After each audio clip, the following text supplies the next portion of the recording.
Stanley, page 49. He would go to their cots as they slept during the day and rub their cheeks fondly. He also took great delight in singing lullabies to them. This was not, however, a total success. He would sing these lullabies when they were already asleep. They would both wake up screaming. Still, his heart was in the right place. Cora's lack of body weight and hair continued to trouble Stanley. He was constantly picking her up and plonking her on the bathroom weighing scales. We had to stop him on several occasions from giving her bowls of rice pudding or mashed potato. Burr and I fed the twins using bottles of formula milk. One night, however, Stanley called me to see something on the television. He was watching a nature program which was all about young animals suckling their mothers. In the course of this program, there was a shot of a baby feeding from its mother's breast. "Why does the baby do that, Dad?" he asked. "Oh," I began, trying to think of a simple explanation. "He does that so as to make him grow big and strong."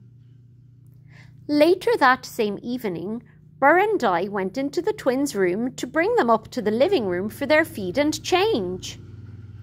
In the corner of the room with Cora cradled to his bare chest sat Stanley. He was trying to breastfeed. "I feeding Cora, Mammy, she too skinny. I make her big and strong," he explained. Meanwhile, Cora screamed in frustration as she tried to suck a cold, flat-chested and totally milkless Stanley. On to page 50. On another occasion, Stanley cut the head off his teddy bear and removed the stuffing. He flattened out the woolly cloth material and forced it onto the head of Cora as she lay in her cot. It's pretty weird. "Mummy!" he roared in obvious delight. "Cora has hair! It grew! It grew!" Burr rushed into the nursery only to find a bemused Cora lying on the flat of her back with 2 teddy ears sticking out from either side of her little bald head. Much to Stanley's delight, however, Cora and Sinead grew plenty of hair within their first year. Cora also managed to put on weight, and by the time of her first birthday, she was nearly as big as Sinead. Even though he couldn't read, Stanley would sit between their 2 cots and hold a big storybook aloft.